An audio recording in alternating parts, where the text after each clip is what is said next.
सर्वावस्थां गतो यस्मरेत् पुण्डरीकाक्षं स बाह्याभ्यन्तरशुचिः।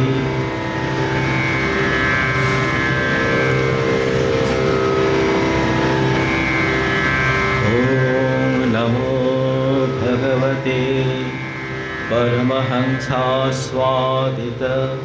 चरणकमल चिन्मकरन्दाय भक्तजनमानसनिवासाय श्रीकृष्णाय नमो नमः।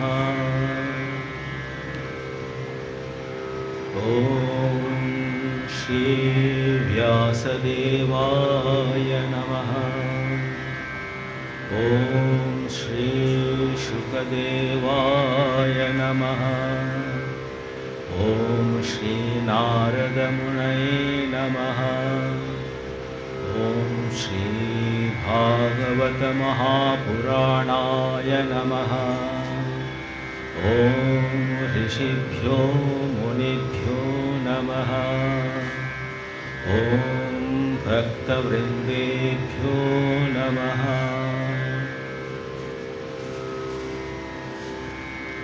ॐ अवतारवरिष्ठाय श्रीरामकृष्णाय नमः। ॐ जननी शारदादेव्यै नमः। ॐ स्वामी विवेकानन्दाय नमः। ॐ सुधीजनेभ्यो नमः। ॐ गुरुवादिदेवताभ्यो नमः।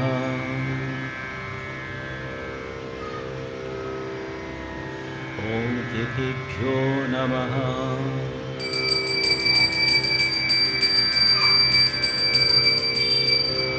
आज আপনারা শুনলেন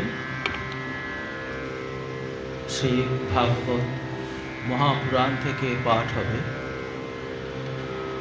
কিন্তু আপনারা সকলেই জানেন এই শ্রীকৃষ্ণের জন্মকথা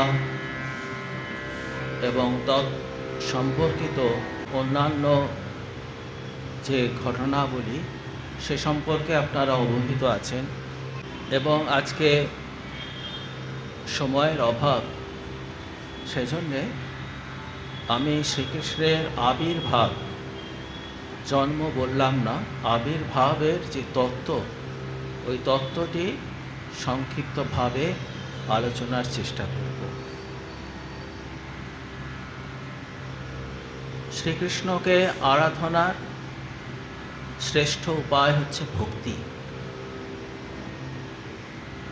এই ভক্তি সাধ্য এবং সাধনা দুটোই। ভক্তি লাভ হচ্ছে আমাদের সাধনার উদ্দেশ্য, এবং এই উদ্দেশ্য লাভ করতে গেলে ভক্তির পথের মাধ্যমেই এগোতে হবে, এই আমাদের সাধনা।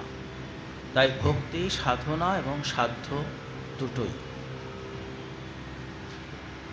আর ভক্তির একটা এমন মাধুর্য আছে, এমন তাৎপর্য আছে,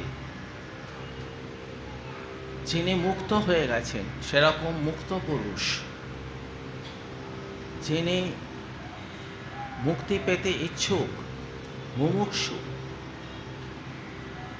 তিনিও, এবং যিনি সাধারণভাবে জাগতিক বিষয় নিয়ে রয়েছেন এরকম সাধারণ মানুষও ভক্তিপথে এগোতে পারে এবং সেই সুবাদে ভগবানের কথা, ঈশ্বরীয় কথা শুনতে আগ্রহী হয়। যিনি মুক্ত পুরুষ, কিছুক্ষণ আগে মহারাজ আপনাদের সংক্ষিপ্তভাবে ইঙ্গিত দিলেন, যিনি এই ভাগবত কথা সর্বপ্রথম প্রচার করছেন, জগতে প্রচার করছেন, তিনি একজন ব্রহ্মজ্ঞ পুরুষ, তিনি মুক্ত পুরুষ। কিন্তু সেই মুক্ত পুরুষ হয়েও তিনি ভগবত লীলা আস্বাদন করতে চাইছেন।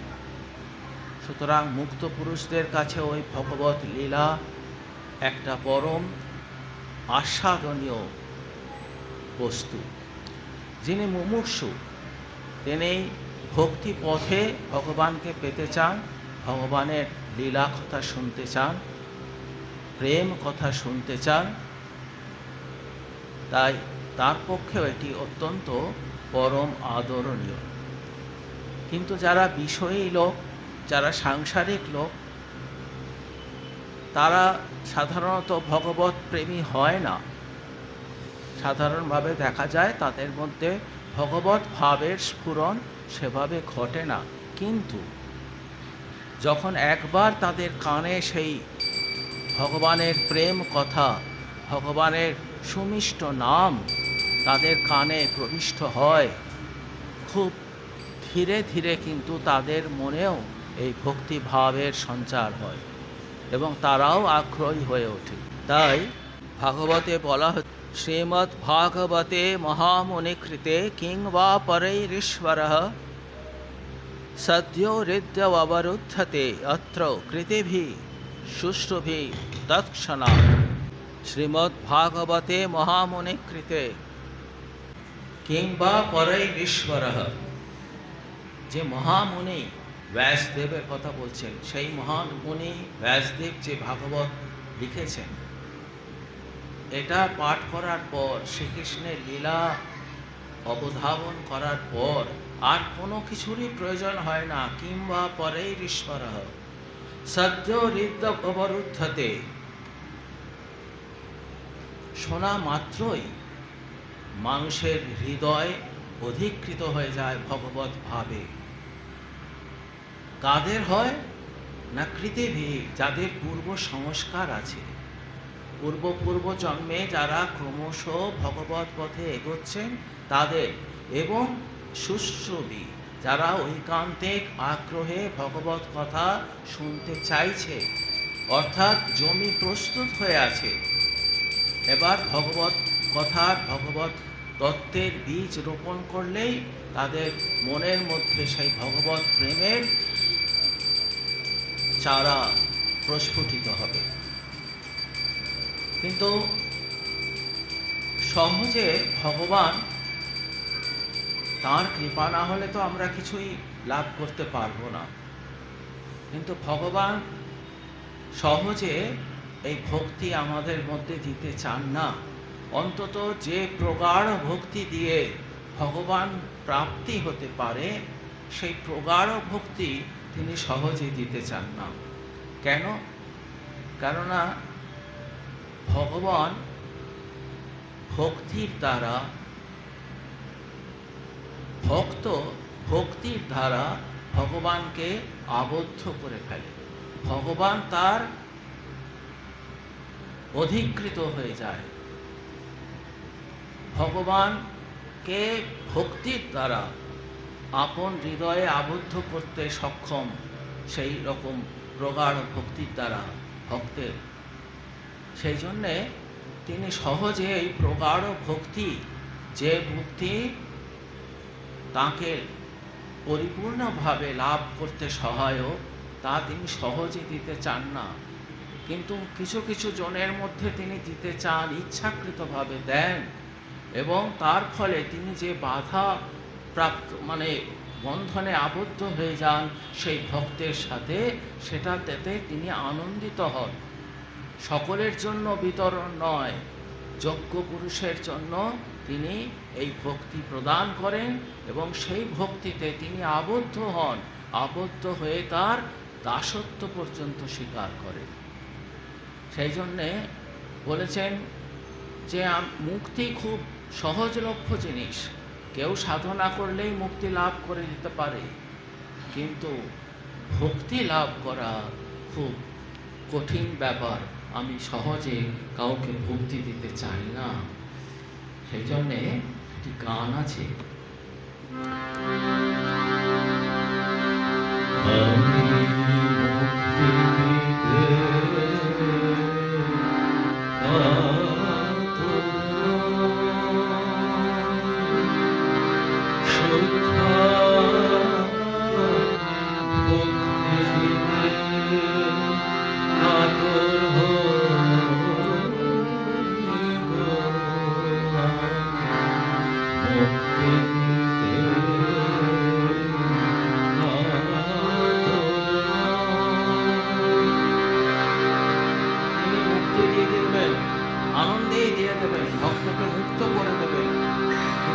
শ্রদ্ধা ভক্তি যাতে তিনি বাধা পড়ে আবদ্ধ হন, সেটি সহজে সকলের জন্য বিতরণ করতে তিনি সহজে চান না।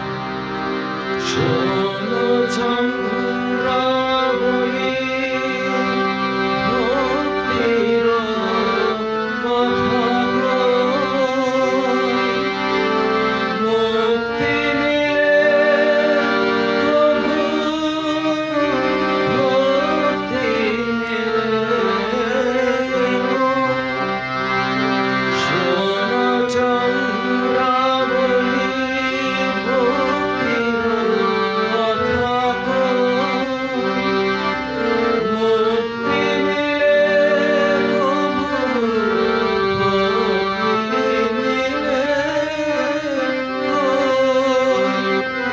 ভক্তির কারণে পাতাল ভবনে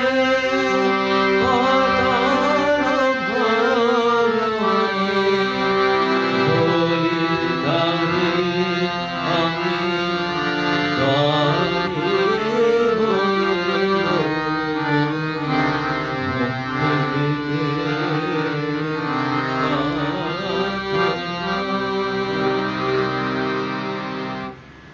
এই বলে রাজা তিনি ভক্তিতে ভগবানকে নারায়ণকে আবদ্ধ করেছিলেন। ভগবান স্বেচ্ছায় সানন্দে এমন ভক্তকে পেয়ে তিনি তার দাঁড়ি হয়েছিলেন, দারোয়ান হয়ে স্বীকার করে নিয়েছেন। আর ইদানিংকালের ঘটনা, এটা তো পৌরাণিক ঘটনা, আপনারা শুনুন। সেই ভগবান শ্রীরামকৃষ্ণ রূপে যখন আবির্ভূত হয়েছিলেন এই জগতে, এটা তো ঐতিহাসিক সত্য, যে ঘটনা আমি বলতে চাচ্ছি। একবার স্বামী বিবেকানন্দ ট্রেনে ভ্রমণ করছেন, তিনি কপর্দক শূন্য হয়ে ভ্রমণ করতেন। কেউ একটা টিকিট কেটে দিল, সেই টিকিট নিয়ে এখান থেকে ওখানে যেতেন, এক পয়সাও কাছে রাখতেন না। ট্রেনে ভ্রমণ করছেন, সামনে একজন মারোয়ারি ভক্ত। সেই মারোয়ারি ভক্ত দুপুরবেলায় বেশ অনেক রকম খাওয়া দাওয়া করছে এবং স্বামীজির এই অভুক্ত অবস্থা এবং বসে আছেন তাকে বিদ্রূপ করছে। তো তোমার কি হলো, তুমি তো সন্ন্যাসী হয়েছ, তোমার তো খাওয়াও জুটছে না, দেখো আমি কীরকম আনন্দে খাচ্ছি। খেতে দেয়নি নিজে, যে আমার থেকেও আপনি তো অভুক্ত, খান, তা খায়নি, নিজেই খায় যাচ্ছে, আবার বিদ্রূপও করছে। এমন সময় একটি স্টেশনে ট্রেন থেমেছে। হঠাৎ একজন বাংলার বাইরে একজন ভক্ত দৌড়তে দৌড়তে, কোথায় সেই স্বামীজি, কোথায় সেই স্বামীজি এসেছে। এসে বলছেন যে এই নিন স্বামীজি আপনার খাবার আমি নিয়ে এসেছি। বলে তুমি ভুল করছো, হয়তো অন্য কেউ হবে, আমি সেই নই। বলে না না, আমি অবশ্যই, আমি খুব শিওর, আমি রামজি আমাকে দর্শন দিয়েছেন। তিনি বলছেন যে আমার রাম তার ইষ্ট ছিলেন। রামজি বলছে আমার সন্তান অভুক্ত অবস্থায় পড়ে রয়েছে, তুই শিগগিরই তাকে খেতে দিতে যা। আমি 3 বার স্বপ্ন দেখেছি এবং আপনাকেও দেখেছি, আপনারই খাবার, আজ আমার ইষ্টের করুণা কৃপা আমি প্রাপ্ত হয়েছি। দেখুন ভগবান শ্রীরামকৃষ্ণ তার ইষ্ট রূপে তাকে দর্শন দিয়ে এই ভক্তের ভার বহন করছে। আরও 2টি ঘটনা আছে। এক রামকৃষ্ণানন্দজির ঘটনা, তিনি চেন্নাইতে রয়েছেন, ম্যাড্রাসে, খাবার কিচ্ছু নেই, অপরিচিত লোক, কোনো ভক্ত নেই, সেরকম খাবার দেওয়ার মতো কেউ নেই। তিনি শ্রীরামকৃষ্ণের ওপর অভিমান করছেন, বলছেন যে তুমি আমাকে পরীক্ষা করছো,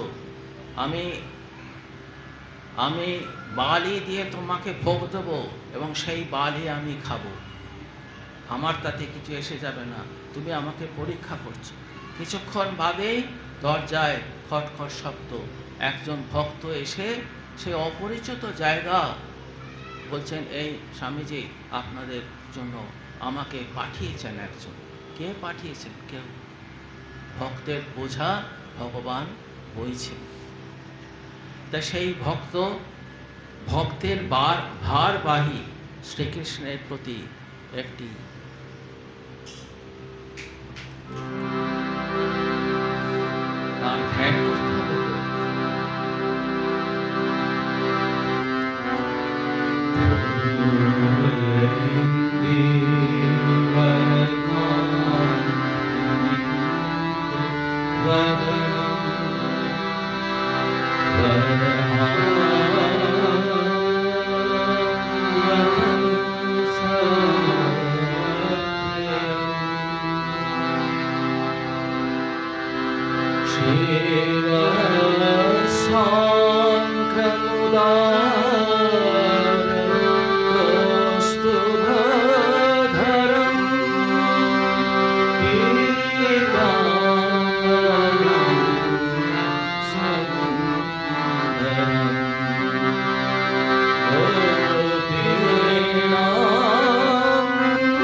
এই তার রূপের বর্ণনা হলো।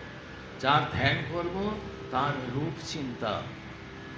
বর্হাবতংস প্রিয়ম, অর্থাৎ ময়ূর পুচ্ছের কানে ভূষণ, তা ময়ূর পুচ্ছ দিয়ে অঙ্গভূষণ তৈরি হয়েছে। সেই বৎসের অঙ্গ চিহ্নিত কৌস্তুভ ধরেছেন, সুন্দর পীত বস্ত্র ইত্যাদি নানাভাবে তার রূপের বর্ণনা দিয়েছেন। এইবার সেই শ্রীকৃষ্ণের আরাধনার সাথে সাথে তাকে প্রণামও জানাতে হবে।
তিনি মুমুক্ষু ব্যক্তি আমাদের মতো, সেই মুমুক্ষু ব্যক্তিকে মুক্তি দান করে থাকে। সেই কৃষ্ণকে আমাদের সশ্রদ্ধ প্রণাম নিবেদন করি। তিনি আমাদের মনকে এরকম মুমুক্ষু করে তুলুন, তার প্রতি ভক্তি যেন আমাদের উত্তরোত্তর বৃদ্ধি পায়। এবার আমরা সকলে মিলে অতি পরিচিত শ্রীকৃষ্ণের প্রণাম মন্ত্রটি একটু উচ্চারণ করি। বসুদেব সুতং দেবম, যারা জানেন উচ্চারণ করুন, যারা জানেন না তারা মনে মনে এটা চিন্তা করুন। वसुदेव सुतं देवं कंसचाणूरमर्दनं देवके परमानन्दं कृष्णं वन्दे जगद्गुरुम्। অপর একটি মন্ত্র বলছি, সেটা যদি না জানেন আমি বলছি, আপনারা পুনরাবৃত্তি করুন। ॐ कृष्णाय वासुदेवाय हरये परमात्मने। আবার বলছি, कृष्णाय वासुदेवाय हरये परमात्मने प्रणतक्लेशनाशाय गोविन्दाय नमो नमः। प्रणतक्लेशनाशाय गोविन्दाय नमो नमः। এবার একটু জপ করতে হবে। ॐ क्लीं कृष्णाय गोविन्दाय गोपीजनवल्लभाय स्वाहा। ॐ क्लीं कृष्णाय गोविन्दाय गोपीजनवल्लभाय स्वाहा। ॐ क्लीं कृष्णाय गोविन्दाय गोपीजनवल्लभाय स्वाहा। ॐ এবার আমরা ধীরে ধীরে কাহিনীর মধ্যে প্রবেশ করব। আপনারা জানেন যে ভগবান নিজ মুখে প্রতিশ্রুতি দিয়েছেন, যখনই ধর্মের গ্লানি হবে তখন তিনি এই জগতে আবির্ভূত হবেন, ধর্মকে প্রতিষ্ঠা করবেন এবং অশুভ শক্তিকে বিনাশ করবেন। তো এক সময় এরকম ধরিত্রীতে পাপাচার অত্যন্ত বেড়ে গিয়েছিল। দৈত্য আসরিক শক্তি প্রবল পরাক্রম হয়ে শুভ শক্তিকে দমন করছিল, তাদের ওপর অত্যাচার করছিল, ঋষি মুনি এদের ওপর অত্যাচার করছিল। সুতরাং সার্বিকভাবে ধর্মের গ্লানি উপস্থিত হয়েছে। এবার ভগবানকে আবির্ভূত হতে হবে। তার পটভূমিকায় আমরা পৌরাণিক কাহিনীতে দেখছি যে ধরিত্রী মাতা গাভী রূপ ধরে দেবতাদের কাছে গেছেন, দেবলোকে তার কাতর প্রার্থনা জানাচ্ছেন যে আমি আর সহ্য করতে পারছি না। আপনারা জানেন যে সর্বংসহা যদি কোনো জীব থাকে সে হচ্ছে গরু। কিছুতেই সে সেরকম প্রতিবাদ করে না। অন্যান্য জন্তুরা প্রতিবাদ করে সাধারণত, কেউ চিৎকার করে, কেউ নানাভাবে প্রতিবাদ করে, অন্তত আপত্তি জানায়, কিন্তু গরু সহজে আপত্তি জানায় না। তার উপর নানা রকম অত্যাচার হয় কিন্তু সে নীরবে সহ্য করে। ধরিত্রী মাতা সহ্য করেছেন অনেক দিন, কিন্তু এরপর অসহনীয় হয়ে উঠেছে। এবার তিনি গেছেন দেবলোকে এবং সেখানে প্রার্থনা জানাচ্ছেন। দেবতারা জানিয়েছেন ব্রহ্মাকে। ব্রহ্মা সমস্ত দেবতাদের নিয়ে গেছেন সেই বিষ্ণু লোকে, গোলোকে, যেখানে পরম পুরুষ নারায়ণ অনন্ত শয্যায় শায়িত আছেন যোগ নিদ্রায়। সবাই মিলে তাকে স্তুতি করছেন, সেই স্তুতি করে তার যোগ নিদ্রা ভঙ্গ করছেন এবং তাকে প্রতিশ্রুতিবদ্ধ করাচ্ছেন যে এবার সময় হয়েছে, আপনি ধরাধামে অবতীর্ণ হন এবং এই পাপ ভার বিনাশ করুন। এই এত কষ্ট, এত অত্যাচার, এত ধর্মের গ্লানি, এর থেকে জীবকুলকে উদ্ধার করুন। সেই প্রার্থনায় পরম পুরুষ নারায়ণের যৌবনিদ্রা ভঙ্গ হল।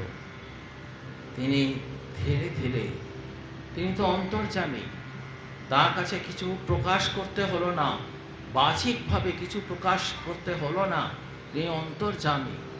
তিনি সেইভাবে শুনে শুনেই সমস্ত কিছু অবগত হয়ে গেছে। সেই অবগত হয়ে তিনি চোখ মেলে তাকালেন এবং ব্রহ্মাকে আশ্বাস দিলেন, এতে তো বচন শুনে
ভগবান এই প্রতিশ্রুতি দান করলেন। এটি তিনি ব্রহ্মাকে জানালেন। ব্রহ্মা জানালেন সমস্ত দেবতাদের এই পরম পুরুষের বার্তা, অভিমত। তিনি কি বলছেন? ব্রহ্মা দেবতাদের উদ্দেশ্য করে বলছেন, বসুদেব গৃহে সাক্ষাৎ ভগবান পুরুষ পর। সে পরম পুরুষ বসুদেব গৃহে সাক্ষাৎ ভগবান পুরুষ পরম জনিষ্যতে তৎপ্রিয়ার্থম সম্ভবস্তু সুরস্ত্রিয়ঃ। হে দেবতাদের স্ত্রীগণ, দেবীগণ, তার লীলা যেভাবে ঘটিত হবে তাতে তোমাদের সহায়তা প্রয়োজন। তিনি যে যে লীলা করবেন সেই লীলার সহায়িকা হিসেবে তোমাদের সেখানে যেতে হবে।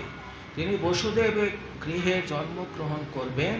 হে সুরস্ত্রিয়াগণ, হে দেবীগণ, তোমরাও গোকুলে গিয়ে জন্মগ্রহণ করো। সুতরাং আমরা ধরে নিতে পারি যে বৃন্দাবন লীলায় যা যে লীলা ঘটনা ঘটেছে তার সহকারী রূপে যে রাখাল বালক, যে গোপগণ গোপীগণ যারাই ছিলেন তারা কেউ সাধারণ জীব ছিলেন না। তারা সবাই দেবকুল থেকে, দেবলোক থেকে জন্মগ্রহণ করেছেন ভগবানের লীলাকে পুষ্ট করার জন্য।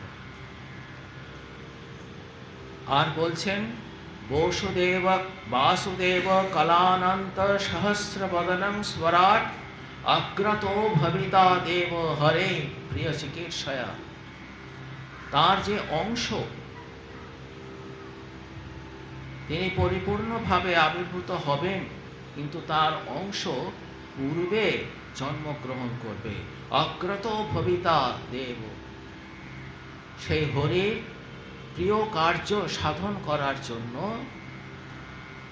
তিনি আগে জন্মাবেন, অর্থাৎ বলরাম কথা বলা হচ্ছে। এখানে অনেকে ব্যাখ্যা করেন যে এই ভগবান রামচন্দ্র রূপে জন্মগ্রহণ করেছিলেন, তারই অংশ হিসাবে লক্ষণ এসেছিল। তখন লক্ষণ ছিল ভাই, অনুজ, তাই জন্যে দাদার আদেশ, অগ্রজের আদেশ সর্বদা শিরোধার্য, তার নিজস্ব কোনো বক্তব্য ছিল না। এবারে কিন্তু সেই অভিমানটি ভেঙে দিতে বলরাম আবির্ভূত হয়েছেন এবং আমরা বিভিন্ন ঘটনায় দেখব বলরাম শ্রীকৃষ্ণকে শাসন করছেন। যদিও সর্বশেষে শ্রীকৃষ্ণকেই মেনে নিয়েছেন, তার কাছেই পরাভূত হয়েছেন, কিন্তু শাসন করতে ছাড়েননি। সেই লক্ষণের পূর্বযুগের লক্ষণের অভিমানটি ভেঙে এবারে বলরাম অগ্রজ হয়ে জন্মগ্রহণ করেছেন। আর জন্মগ্রহণ করলেন কে? ভগবানের অংশ, শক্তি, মায়া, বিষ্ণুর মায়া ভগবতী যয়া সম্মোহিতম জগৎ। যে জগৎ মোহিত হয়ে আছে যার শক্তিতে, সেই মায়া আত্মমায়া মহারাজ উল্লেখ করেছিলেন। তার নিজের শক্তি আত্মমায়া। গীতাতে আমরা 3 রকম মায়ার কথা উল্লেখ দেখেছি। এক যোগ মায়া, এক আত্মমায়া, আর একটি শুধু মায়া। এই 3-এর একটু পার্থক্য আছে, তা সেই বিষয়ে এত ডিটেলস এখন বলার সময় নেই। কোথাও আত্মমায়া উল্লেখিত হয়েছে, কোথাও যোগ মায়া উল্লেখিত হয়েছে, কোথায় শুধু মায়া উল্লেখিত হয়েছে। একটু সূক্ষ্ম তফাৎ আছে, কিন্তু আমরা আপাতত তার যে শক্তি, সেই যোগ মায়া রূপে আবির্ভূত হয়েছেন সে ঘটনাও আপনারা জানেন, সেটা আমরা উল্লেখ করছি না। আদিষ্টা প্রভুণাংশেন কার্যার্থে সম্ভবিষ্যতি, সেই মায়াও রূপ ধারণ করে জগতে আবির্ভূত হবেন তার লীলা পরিপুষ্ট করার জন্য। সমস্ত ধরিত্রী এবার এই শ্রাবণ মাসের বর্ষা স্নাত ধরিত্রী আবার আনন্দে মেতে উঠেছে। আপনারা জানেন, দেখতে পায় যে চতুর্দিকে সবুজের সমারোহের মধ্যে যেন একটা আনন্দের স্পর্শ উপলব্ধ হয়। ভক্তের হৃদয়ে সেই শুষ্ক ভাব কেটে গিয়ে সরস হয়ে ওঠে ভগবত প্রেমে। ভগবান আসছেন এই ধরিত্রীতে। ভাদ্র মাসের অষ্টমী তিথি, রোহিণী নক্ষত্র, আজকের দিন, এই পুণ্য তিথিতে তিনি আবির্ভূত হবেন। পূর্ব থেকেই সমস্ত ধরিত্রী যেন প্রস্তুত হয়ে থাকছে তাকে বরণ করে নেওয়ার জন্য। এই ধরিত্রী তাঁর বুকে ভগবানের পদস্পর্শ হবে, সেই জন্য তিনি আহ্লাদিত হয়ে তাকে অপেক্ষা করছেন। তিনি আসবেন আজকের এই শুভ মুহূর্তে। সুতরাং তার আবির্ভাবে আমরা সকলে একবার অতি পরিচিত একটি শ্লোক, সেই শ্লোকটি আমরা সকলে মিলে উচ্চারণ করি। শ্রীকৃষ্ণ গোবিন্দ হরে মুরারে, হে নাথ নারায়ণ বাসুদেব। শ্রীকৃষ্ণ গোবিন্দ হরে মুরারে, হে নাথ নারায়ণ বাসুদেব। শ্রীকৃষ্ণ গোবিন্দ হরে মুরারে, হে নাথ নারায়ণ বাসুদেব।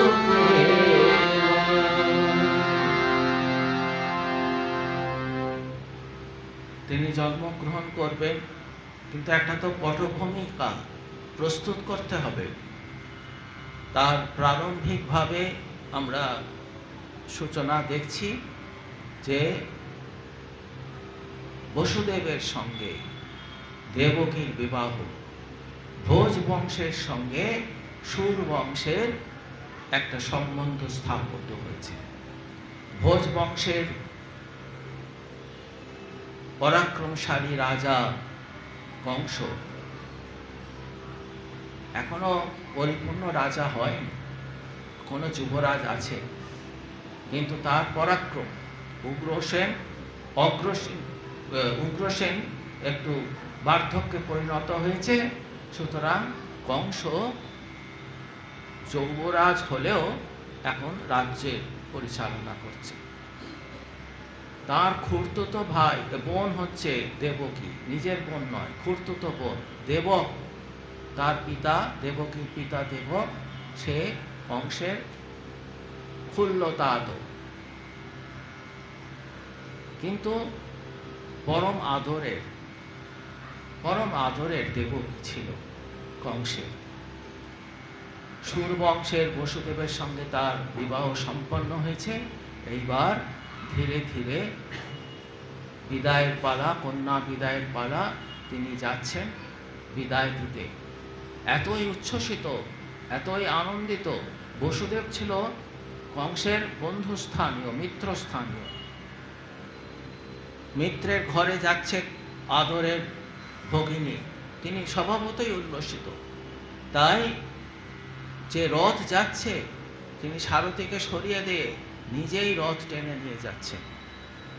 হঠাৎ সেই মেঘের আড়াল থেকে, বর্ষার সময় ঘন মেঘের আড়াল থেকে দৈববাণী হচ্ছে, হে কংস, তুমি কাকে বহন করে নিয়ে যাচ্ছ? এর অষ্টম গর্ভের সন্তান তোমাকে তো বিনাশ করবে, সে তোমার মৃত্যুর কারণ হবে।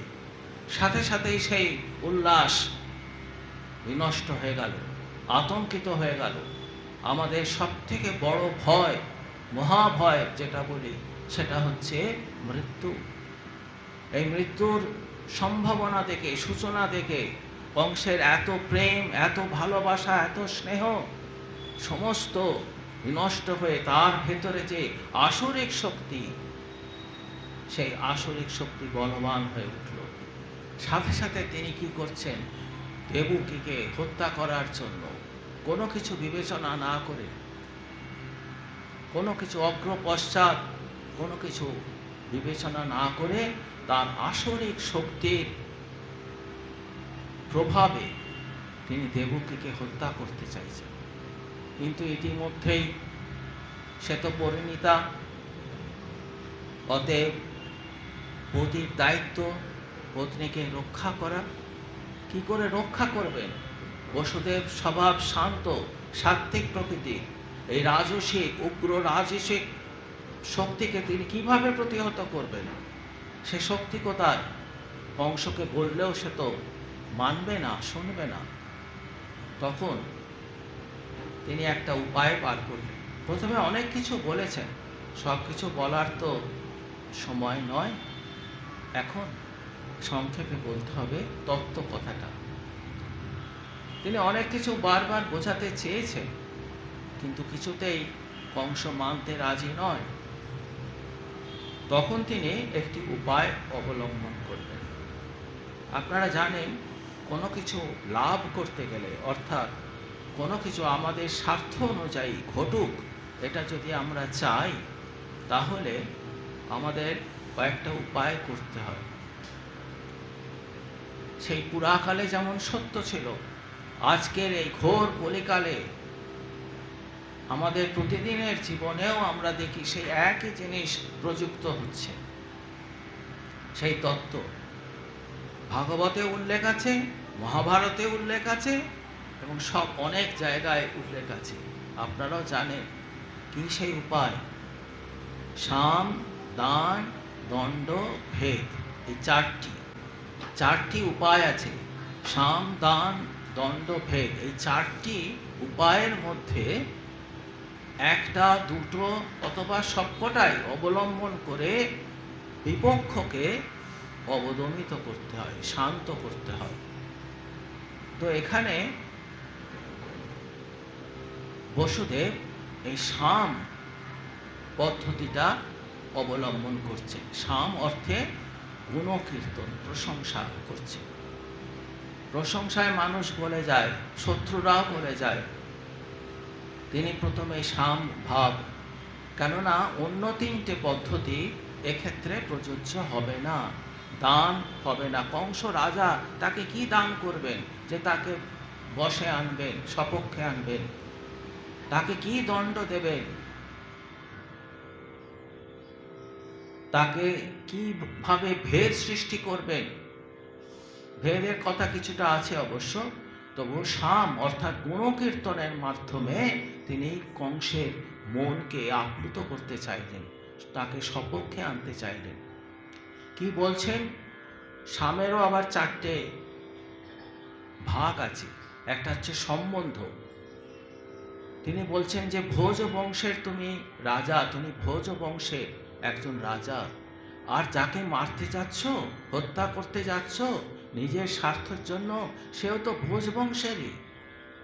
তুমি নিজের বংশের লোককে হত্যা করবে কি করে? এতে তোমার অপকীর্তি হবে।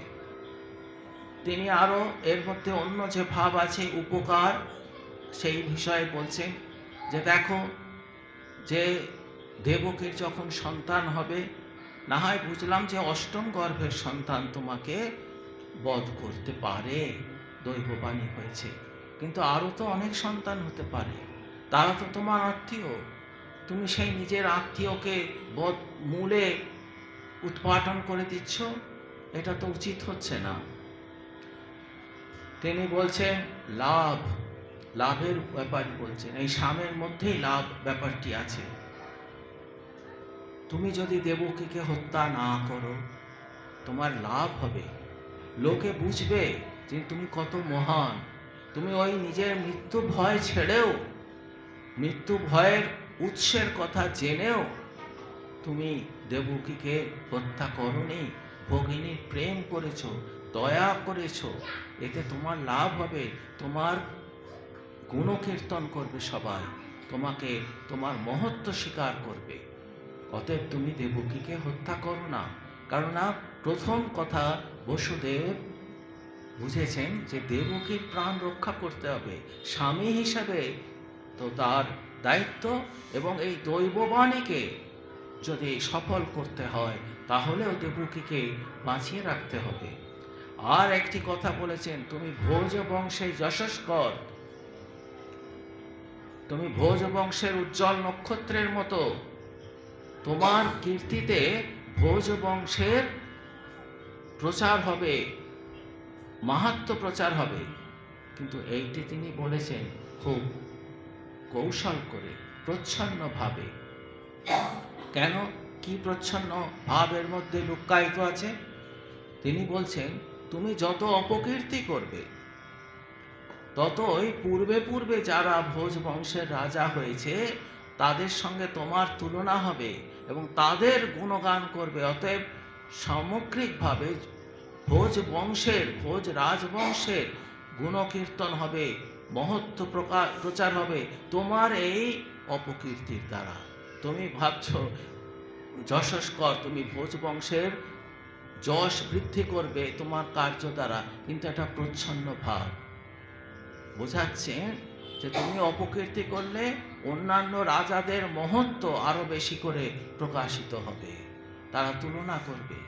কিন্তু মোহগ্রস্ত ব্যক্তি এইসব শুনে মোহিত হয়ে যায়। কংসও মোহিত হয়ে গেছে, বলে হ্যাঁ তাই তো, আমি শুধু মধু কেন দেবকীকে হত্যা করতে যাচ্ছি? এর অষ্টম গর্ভের সন্তান তো আমাকে মারবে, এর তো কোনো দোষ নেই, এখন জন্মগ্রহণ করুক, তারপরে না হয় দেখা যাবে। ওদের ছেড়ে দিয়েছেন, ওদের ছেড়ে দিয়েছেন, তোমরা রাজপ্রাসাদে চলে যাও। আর বলছেন যে পুত্র, অষ্টম গর্ভের পুত্র যখন হবে তখন আমাকে আমি তাকে হত্যা করব, এটা বলেছে। আচ্ছা, বসুদেব তো এত প্রচেষ্টা করলো, কিন্তু সহজভাবে একটা উপায় তো অবলম্বন করতে পারত। বসুদেব তো সাত্ত্বিক প্রকৃতি, তিনি এরকম করতে পারতেন অন্য উপায়ে এই যে কংস হত্যা করতে যাচ্ছে সেটা প্রতিহত করতে পারতেন। কিভাবে?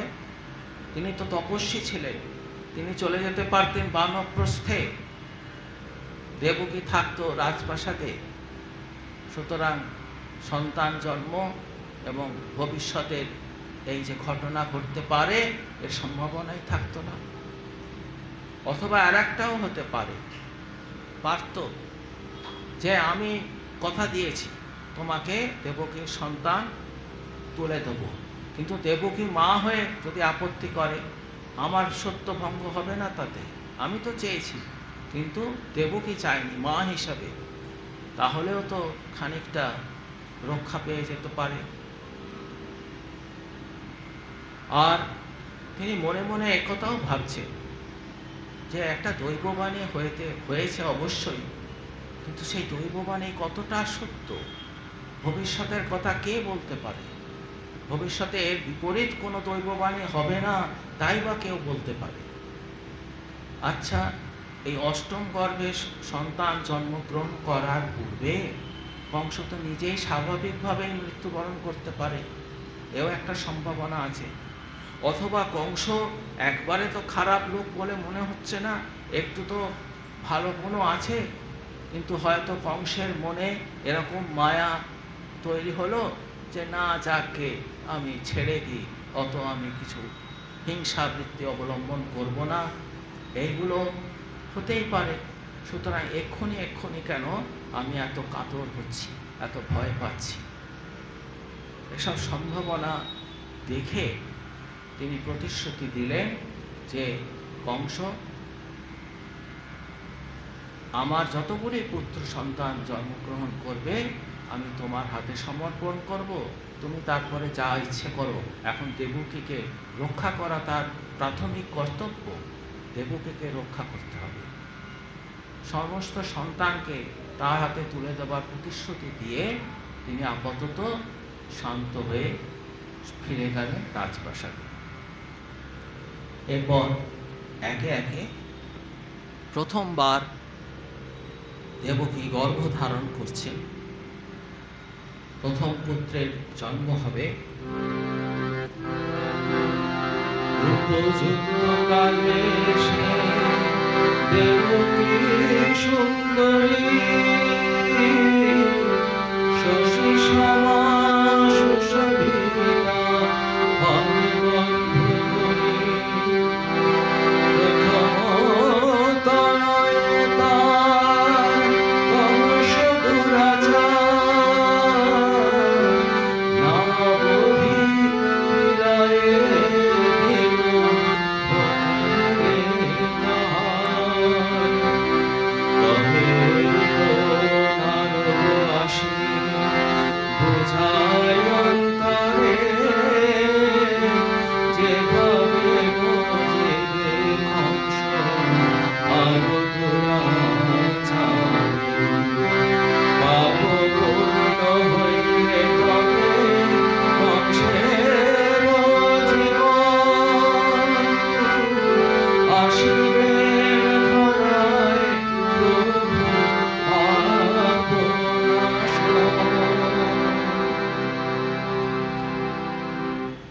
প্রথমবার কংস দেবকীর পুত্রকে ফিরিয়ে দিয়েছে। এ তো অষ্টম গর্ভের সন্তান, আমি কেন অপকীর্তির শিকার মানে সৃষ্টি করব? আমার তো বদনাম হবে, সবাই বলবে ভগিনীর পুত্রকে হত্যা করেছি এই কংস। আর এর থেকে আমার তো কোনো মৃত্যু ভয় নেই, আমি ফিরিয়ে দিচ্ছি। কিন্তু দেবলোকে সাড়া পড়ে গেল কংসের এই আচরণে। সে কি ভগবান প্রতিশ্রুতিবদ্ধ, তাকে জন্মগ্রহণ করতে হবে, এই আসরিক প্রবৃত্তি যত চতুর্দিকে প্রবাহিত চলছে সেগুলোকে দমন করতে হবে। তার নিমিত্ত হচ্ছে কংস, প্রধান হচ্ছে কংস। আর কংস যদি এরকম ভাবে অভিভূত হয়ে যায়, প্রেম ভাবে অভিভূত হয়ে যায়, তাহলে তো সমস্ত পরিকল্পনাই বানচাল হয়ে যেতে পারে। তাই গেলেন কে? নারদ এলেন, বোঝালেন ওই কংস মহা ভুল করেছ। এই দেবতাদের ছলনা তুমি বুঝতে পারবে কি করে? এই দেবতাদের ছলনা তোমার পক্ষে বোঝা সম্ভব নয়। দেবতারা বলেছে অষ্টম গর্ভের সন্তান, এই ক্যালকুলেশন কিভাবে হবে? কে করবে? এই কোনখান থেকে তুমি ধরবে? একটা বৃত্ত যদি অঙ্কন করা যায়, সে বৃত্তের একটা বিন্দু থেকে 1, 2, 8 গোনা যাবে, আবার কেউ যদি অন্য থেকে কোণে। কিভাবে? দেবতাদের ছলনা তুমি বুঝতে পারবে না। অতএব তোমার যা করার তুমি সেটা করো। কংসকে বলছেন পাপপূর্ণ হইলে তবে কংসের জীবন আসিবেন ধরায় প্রভু পাপ নাশন। তার পাপের ঘোড়াটা পরিপূর্ণ হবে, তবে এই পাপ বিনাশন ভগবান এই জগতে আবির্ভূত হবেন। আপনারা জানেন, এই যে একটু আগেই বললেন, শ্লোকে উচ্চারিত হচ্ছে কংস চানুর মর্দনম। কিন্তু শ্রীকৃষ্ণ বাস্তবে কত অসুর মরেছেন, অনেক অসুরকে দমন করেছেন, কিন্তু কংস এবং চানুর হচ্ছে প্রধান। ওই জন্য ওই দুটো উল্লেখিত হয়েছে, কংস চানুর মর্দনম। সুতরাং কংসের এই উদারতা থেকে দেবলোকে একটা চঞ্চলতা সৃষ্টি হয়ে গেল। নারদ এসে তার কানে মন্ত্রবুদ্ধি দিল যে মহা ভুল করছো তুমি নিজের পরিকল্পনা মতো কাজ করো, যা ভালো বুঝছো সেইটা করো, নিজের বিপদ ডেকে নিয়ে এসো না। দেবের ছলনা তুমি বুঝতে পারবে না। তা এখন প্রশ্ন আসছে, একের পর এক বসুদেব কংসের হাতে তাদের তুলে দিচ্ছেন, এবং তার পরিণতি কি হচ্ছে? একের পর এক সন্তান নিহত হয়ে যাচ্ছে কংসের পাপাচারে। একবারে শিশু নিহত হয়ে যাচ্ছে। তাহলে বসুদেবের মধ্যে কি কোনো মায়া ছিল না? এতই সে নিষ্ঠুর? তা নয়। তিনি জেনেছেন ভগবানের আবির্ভাব হবে, এখন থেকে তার মনে সেই ভগবানের আরাধনায় প্রস্তুত হচ্ছে ধীরে ধীরে, এবং যতই প্রস্তুত হচ্ছে আরও নিবিড়ভাবে তিনি ভগবানকে চিন্তা করছেন, ভগবান আসবেন, ভগবান আসবেন। আর যতই নিবিড়ভাবে ভগবানকে চিন্তা করছেন, ততই তার মায়ার বন্ধন আস্তে আস্তে শিথিল হয়ে যাচ্ছে। তাই একটা পুত্র দুটো পুত্র বিসর্জন দিতেও তার হৃদয় কাঁপলেও শান্ত হয়ে গেছে। আর ভগবান কোন হৃদয়ে আবির্ভূত হন? আমরা জাগতিক বিষয় নিয়ে আবেগপ্রবণ হয়ে যাই। সুখ দুঃখ, লাভ অলাভ, আনন্দ দুঃখ, প্রাপ্তি অপ্রাপ্তি সমস্ত কিছু আমাদের মনকে অভিভূত করে থাকে। তার ফলে এই হৃদয় মলিন হয়ে যায়। হৃদয়কে নির্মল করতে হবে। স্বামীজির একটা কবিতার লাইনে আছে যে হৃদয় শ্মশানের মতো হবে, যেখানে কোনো আবেগ নেই, শ্মশান নিস্তব্ধ। মৃতদেহের হৃদয়ের কোনো আবেগ থাকে না, শান্ত হৃদয়। সেইখানে মা কালী নৃত্য করবে। সেই হৃদয় শ্মশান হলে, এটা আপাতত ভাবে মনে হবে খুব একটা কঠিন বাক্য, কিন্তু বস্তুত তাই। হৃদয়ে যত জাগতিক বিষয় নিয়ে আবেগ পরিপুষ্ট হবে, ভগবান ততই সেই হৃদয়ের প্রতিষ্ঠান করা থেকে দূরে থাকবে। হৃদয়কে একবারে শূন্য করতে হবে। গীতাতে সেই জন্য বারবার প্রত্যেক অধ্যায়ে রয়েছে যে এই দুই বিপরীত ভাব থেকে ঊর্ধ্বে ওঠো, দ্বন্দ্বাতীত বিমৎসরঃ। যা কিছু জগতে আছে সব দ্বৈত দ্বৈত ভাব। সমস্ত কিছু দেখবেন যেটা আছে তার বিপরীতটাও আছে। এর ঊর্ধ্বে যেতে হবে। সেই ঊর্ধ্বে গিয়ে হৃদয়কে সম্পূর্ণরূপে শান্ত করতে হবে, যেখানে কোনো রকম কোনো প্রবৃত্তির ঢেউ খেলবে না, সেইখানে ভগবান আসবে। তো সেইভাবে ধীরে ধীরে বছরের পর বছর বসুদেব এবং দেবকী বিমৎসর হয়ে গেছে, অর্থাৎ মায়া রহিত হয়ে গেছে। একটা স্বাভাবিক প্রক্রিয়া যা হচ্ছে, তাদের আর কোনো জাগতিক মায়া নেই। এইবার ভগবান তাদের সন্তান রূপে আবির্ভূত হবে।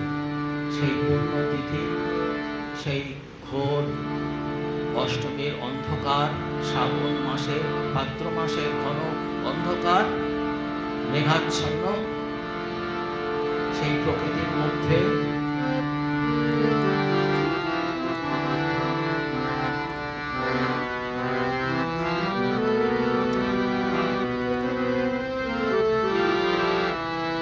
গানে যেটা রয়েছে তার বর্ণনা দিচ্ছেন।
গভীর মধ্যরাত্রিতে তিনি জন্মগ্রহণ করেছেন।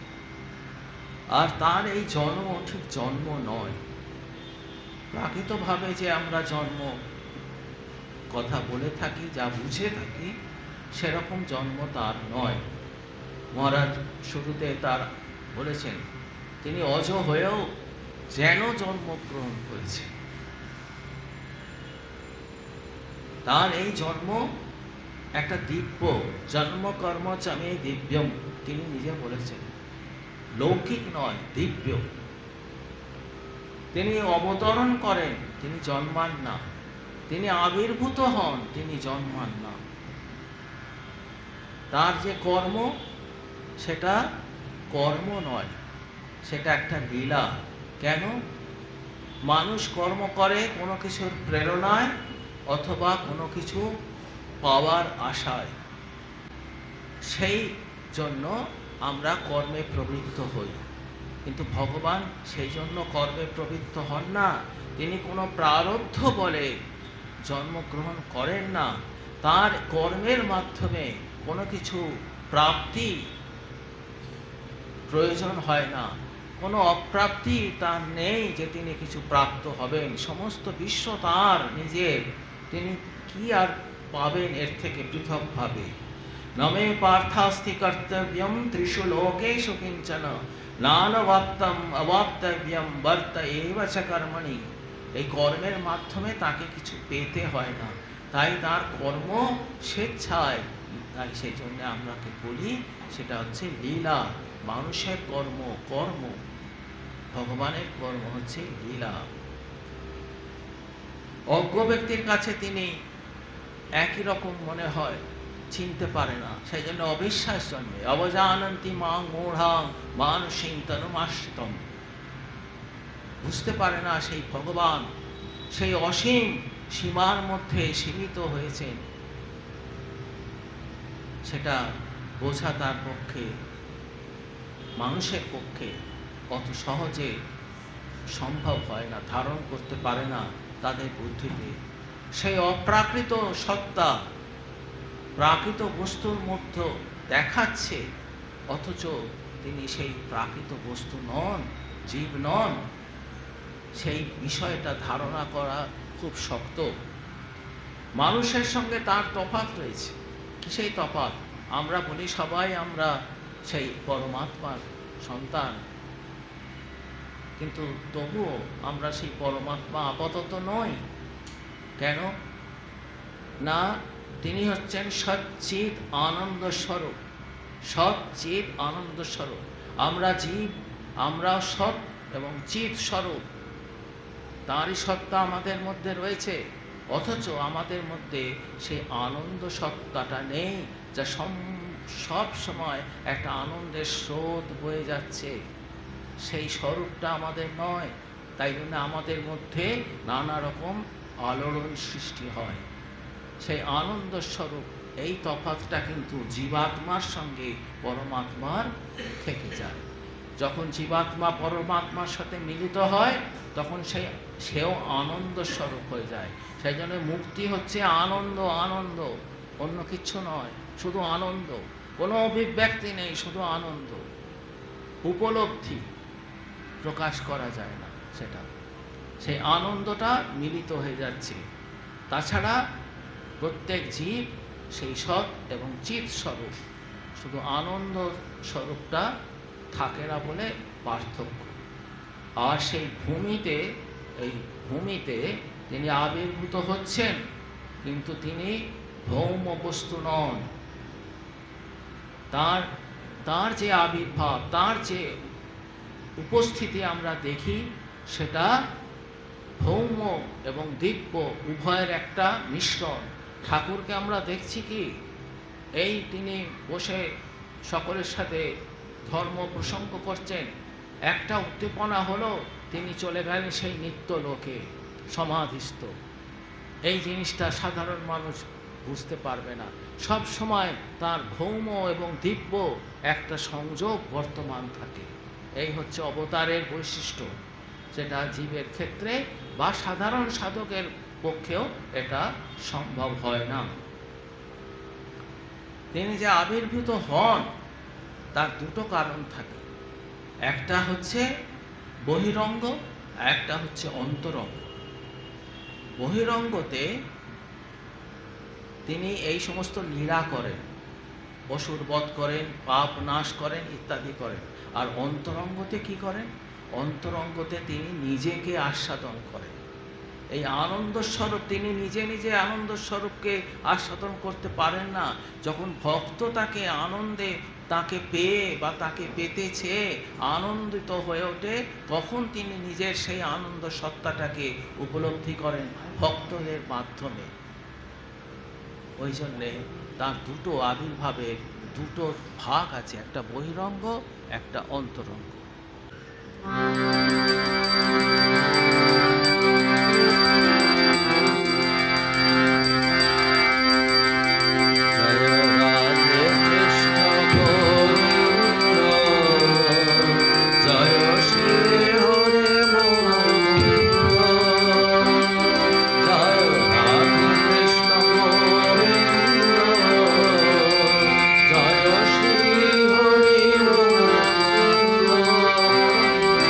জয়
সবাই একটা প্রণাম মন্ত্র উচ্চারণ করুন, আমি অল্প অল্প করে বলছি, আপনারা নবীন নীরদশ্যামম নবীন নীরদশ্যামম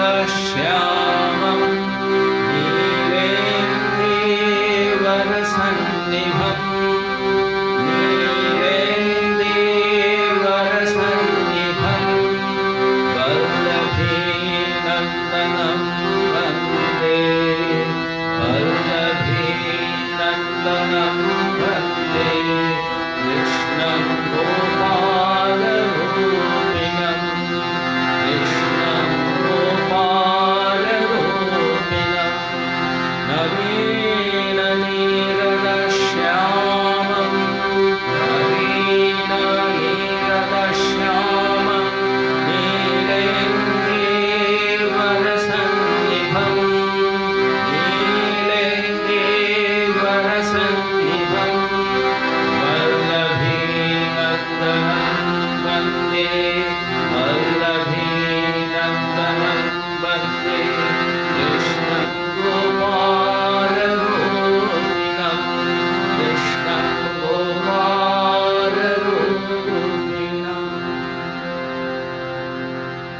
जय श्री वृंदावन बिहारी लाल जी की जय।